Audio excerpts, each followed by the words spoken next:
Hello दोस्तों, कैसे हैं आप सब। उम्मीद करता हूँ आप सब अच्छे होंगे। अभी ये जो 21 तारीख को री नीट का एग्ज़ाम हुआ था, उसमें बहुत से बच्चे जो ऐसे हैं, बहुत ही उनका अच्छा परफॉर्मेंस था। जो अच्छा कर गए उनको ढेर सारी शुभकामनाएं, और जो नहीं अच्छा कर पाए उन्हें घबराने की ज़रूरत नहीं है दोस्तों। तो जो बच्चे अच्छा कर गए, जिनका एग्ज़ाम बहुत ही अच्छा गया है, उन्होंने बेशक मेहनत किया होगा, अच्छी प्रिपरेशन उनकी रही होगी, अच्छी स्ट्रेटेजी रही होगी, इसीलिए वो अपने एग्ज़ाम को अच्छा बीट कर पाए। हालांकि इस बार का पेपर बहुत ही टफ था, जो केमिस्ट्री का था और स्पेशली जो फिजिक्स का था। केमिस्ट्री वाला तो थोड़ा मॉडरेट था, लेकिन फिजिक्स वाला आउट, एकदम आउट था। तो उसमें भी बहुत से बच्चे जो काफी अच्छा तैयारी किए थे, उनको भी बहुत सी कठिनाइयों का सामना करना पड़ा। लेकिन दोस्तों, और जो बच्चे नहीं कर पाए, अगर पेपर अगर बहुत ज्यादा इतना टफ भी नहीं आता, तभी भी वो बच्चे इतने कॉन्फिडेंट नहीं थे कि वो अच्छा कर ले जाए। क्या वजह रही होगी, और जो बच्चे कर भी ले गए तो उन्हें किस स्ट्रेटेजी, इस बार जिनका नहीं हुआ, जिस बच्चों का इस बार नीट में क्वालिफाइंग मार्क्स, मतलब नीट में उनके अच्छे कट ऑफ के रैंक्स नहीं आ रहे हैं, तो वो बच्चे अब क्या करें। एग्जाम तो चले गया, अब उन्हें अगले 2027 के लिए जो प्रिपरेशन करना है, वो क्या स्ट्रेटेजी फॉलो करें। मैंने बहुत से बच्चों को जब देखा, उनसे पूछा, उनसे मिले हम, और उनके कई स्टडी रूटीन को जब हमने देखा, तो एनालिसिस करने के बाद मैं ये निष्कर्ष पे पहुंचा कि बहुत से बच्चे जो ऐसे हैं, अब इस साल लगभग 22 लाख बच्चों ने एग्जाम दिया था। क्या हर बच्चा सेम स्ट्रेटेजी फॉलो करता था, या हर बच्चा ही गलत स्ट्रेटेजी फॉलो करता था। तो यहां देखने की बात यह है कि मेजॉरिटी जो बच्चे रहते हैं दोस्तों, उसी को हम डाटाबेस पर एनालिसिस करते हैं।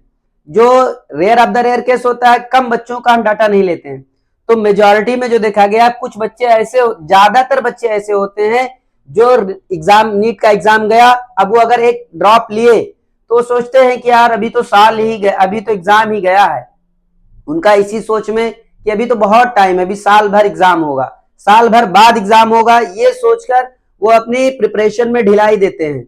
और रिजल्ट बाद में ऐसा होता है कि उनके पास वक्त की कमी होती है। क्यों? क्योंकि ये सिलेबस ही, जो इसकी साइकिल है ना नीट की, ये बहुत लेंदी है। लगभग नीट के एग्जाम के लिए आपको जो है 3 सब्जेक्ट ऐसे हैं जिसकी प्रिपरेशन आपको करनी होती है, जिसमें से बायोलॉजी अहम रोल निभाता है, उसके बाद केमिस्ट्री और फिजिक्स। जो बच्चे सही से प्रिपरेशन नहीं कर पाते, उसकी मेन वजह यह है कि वो ये सोचते हैं कि अभी हमारे पास पूरा साल है। हालांकि उनका साल ऐसे खत्म, जैसे यूं मान लें कि इस बार नीट का एग्जाम 3 मई को हुआ, अब किसी कारणों से वो लीक हो गया। पेपर लीक होने की वजह से बच्चों का 1 महीने बाद, लगभग 1.5 महीने बाद, 50 दिनों बाद लगभग री नीट हुआ। तो उसमें से ही समझ लो आपके 2 महीने चले गए। और जब वो साइकिल आएगा, यानी 2027 में जब नीट की एग्जाम होगी, तो आपका एग्जैक्ट मई के महीने में ही नीट का एग्जाम ले लिया जाएगा। तो यानी आपका 2 महीना तो यही बर्बाद हो गया। एक साल में हमें पूरा 12 महीने होते हैं, जिसमें से हमारे 2 महीने निकल गए, हमें 10 महीने मिले। दोस्तों, नीट के एग्जाम के लिए पूरे साल में एक साइकिल, हर बार मई के महीने में, वो 2 मई, 5 मई, या जो भी संडे मई का पहला वीक में आता है, उसी सप्ताह में आपका नीट का एग्जाम कंडक्ट कराया जाता है। तो आपके जब और महीने निकल जाएंगे, तो आपके प्रिपरेशन में से ही तो वो कमी होगी। जो ये बच्चे देख रहे होंगे, वो ये देखे कि अब आपके पास 2 महीने, लगभग आज 26 तारीख है जून की, यानी ये महीना भी लगभग आपका निकल चुका है। तो आपका मई और जून दोनों महीने आपके निकल चुके हैं, आपके पास केवल बचे 12 में से 10 महीने। 10 महीने आप पूरा इफेक्टिवली तैयारी नहीं कर पाएंगे, कोई भी व्यक्ति, क्योंकि हम रोबोट नहीं है, ना हम कंप्यूटराइज मशीन है। तो हमें किसी दिन हमारी तबीयत खराब हो सकती है, किसी दिन हमें जुकाम, सर्दी, कुछ भी हो सकता है, या हमारे घर पर कुछ आकस्मिक ऐसी चीजें हो सकती हैं, या कोई फंक्शन ऐसा हो सकता है जिसे हम नहीं छोड़ सकते। तो इन सारी चीजों को अगर मैं अपनी तरफ से ये सोच के चलता हूं कि 10 महीनों में से हमें 1 महीना हमारा हॉलीडे निकल जाएगा। यानी किसी दिन हम बीमार हो गए, किसी दिन हमारा पढ़ने का मन नहीं कर रहा है, किसी दिन और कोई कारण हो गए, कुछ आकस्मिक घटनाएं ऐसी हो गई कि हम उस दिन, हमारा मूड पढ़ने का बिल्कुल ही नहीं है। तो इस तरीके से अगर हम 1 महीना अगर निकाल दें, या हम बीमार रहे, या हॉलीडे रहे, या कोई हमारा रिलीजियस फेस्टिवल आ गया, तो हमें उन चीजों में पढ़ाई नहीं हम कर पाएंगे। जब तो 1 महीना निकालने के बाद हमारे पास इफेक्टिवली सिर्फ 9 मंथ्स बचते हैं, यानी 9 महीना। अब 9 महीने को हम मल्टीप्लाई करेंगे 30 डेज से, तो 9 त्रिक 27, यानी लगभग 270 डेज को हमें मिल रहे हैं। 270 डेज में दोस्तों आपको 3 सब्जेक्ट की प्रिपरेशन करनी है, जिसमें से मेजॉरिटी में आपको 32 चैप्टर का, ये जो ह्यूज दिख रहा है ना, ये 32 चैप्टर बायोलॉजी है। 32 चैप्टर आपको बायोलॉजी की प्रिपरेशन करनी है। पहले ये लगभग 36 से 38 हुआ करता था। 6 चैप्टर आपके रिडक्ट कर दिए गए, तो सिर्फ आपको 32 करना है, लेकिन 32 ये बहुत ही ह्यूज है।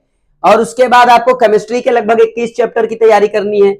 इसी तरीके से आपको फिजिक्स में 30 चैप्टर की तैयारी करनी है। जब हम इनको पूरे को सम करेंगे दोस्तों, जोड़ेंगे, तो हमारा टोटल पूरा कितना आता है, 83 चैप्टर। कितना? 83 चैप्टर। अब हम इस चैप्टर को, जब 83 चैप्टर को हम 270 डेज में डिवाइड करेंगे, 270 डेज, तब हमारा कुल मिलाकर कितना आएगा, लगभग 3.39, यानी लगभग 3.29 हम पकड़ लें इसको। अगर 270 में देखेंगे तो 3.29, लगभग 3.25 दिन, 2.25 हो जाएगा दोस्तों, इसको अगर हम सही से देखें तो। यानी लगभग 1.25 दिन एक चैप्टर पे आपको पढ़ रहा है। एक सबक को, एक चैप्टर को, एक पाठ को आपको प्रिपरेशन करने के लिए, तैयारी करने के लिए कितने दिन मिल रहे हैं? लगभग 3 दिन, 3.25 दिन। क्या 3.25 दिन में आप पूरे इक्वल चैप्टर को पूरे में आप 3.25 दिन में तैयार कर लेंगे? अच्छा, एक दिन में आप मैक्सिमम 12 घंटा ही प्रिपरेशन कर सकते हैं। 24 घंटे का डेज होता है, और 12 घंटा अगर आप इफेक्टिवली पढ़ाई कर रहे हैं, तब अगर हम आपको इसको जोड़ के बताएंगे, तब आपको सिर्फ 3.25 डेज, 3.25 दिन मिल रहा है तैयारी करने के लिए, जो इनफ नहीं है। यह रियलिटी है दोस्तों, आप माने या ना माने, ये इसका साइकिल बहुत ही लेंदी है। और अंततः रिजल्ट ये होता है, हम ये 3.25 दिन एक प्रत्येक चैप्टर पर अगर दे रहे हैं, तब होगा। जिसमें से फिजिक्स बहुत ही, बच्चों को जो बायोलॉजी से पढ़ रहे हैं, बच्चे जो नीट की तैयारी कर रहे हैं, उनको फिजिक्स बहुत ही कठिन लगता है। इनके फार्मूले, इनके सारे कंसेप्ट समझने में बहुत ही टाइम जाता है। इसी तरीके से केमिस्ट्री है। बायोलॉजी में आपको जेनेटिक्स पढ़ने में, एक चैप्टर पढ़ने में कम से कम 8-9 दिन चले जाएगा, जेनेटिक्स एंड इवोल्यूशन में। फिर आप बायोटेक्नोलॉजी पढ़ेंगे, वो बायोटेक्नोलॉजी आपको यूनिट पढ़ने में कम से कम 10-12 दिन चले जाएगा। इसी तरीके से ह्यूमन फिजियोलॉजी आप पढ़ेंगे, उसमें से आपका 8-10 दिन जाएगा। तो ये रेगुलर, एक हर चैप्टर को आप इक्वली नहीं ट्रीट कर पाएंगे, जो रियलिटी है दोस्तों। और यही रिजल्ट अंत में ये होता है कि आपको लास्ट में ऐसा होता है कि हम इस बार नहीं कर पाएंगे। तो अब हमने ये तय किया है कि हर वो दिन आपको बताया जाए कि आपके अब कितने डेज बचे हैं और आपको तैयारी कैसी करनी है। तो दोस्तों, अगर आज से ही आप कमर कस लेंगे, आज से ही अपने आप को तैयार करेंगे, ये सोच के कि अब हमारे पास बहुत ही ज्यादा टाइम नहीं है। अब वो मत सोचिए कि आपके पास 1 साल है। 1 साल देखने में लग रहा है, लेकिन दोस्तों आपके पास बहुत ही कम समय है। आप अपनी तैयारी निरंतर जारी रखें और आज ही से तैयारी करें।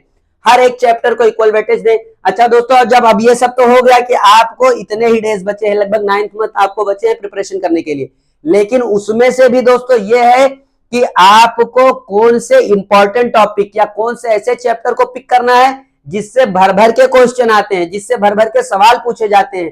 पहले उन चैप्टर्स को, उन टॉपिक को आपको पहले प्रिपरेशन करना है, ताकि आप उन चैप्टर को बाद में फिर रिवाइज कर सके, कई बार मल्टीपल टाइम आप रिवाइज कर सके।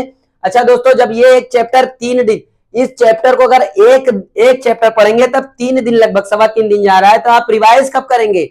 एक चैप्टर पढ़ने में अगर 3 दिन लगा देंगे। अच्छा, मान लें आप बहुत ही ब्रिलियंट है, एक चैप्टर को 1 दिन में तैयार कर ले रहे हैं, तब सिर्फ आप एक चैप्टर को सिर्फ 3 टाइम रिवाइज कर पाएंगे। क्या 3 टाइम आप रिवाइज करने में आप पूरा मेमोराइज कर लेंगे हर एक चीज, हर एक चैप्टर के फार्मूला, उनके कंसेप्ट और वो सारी चीजें?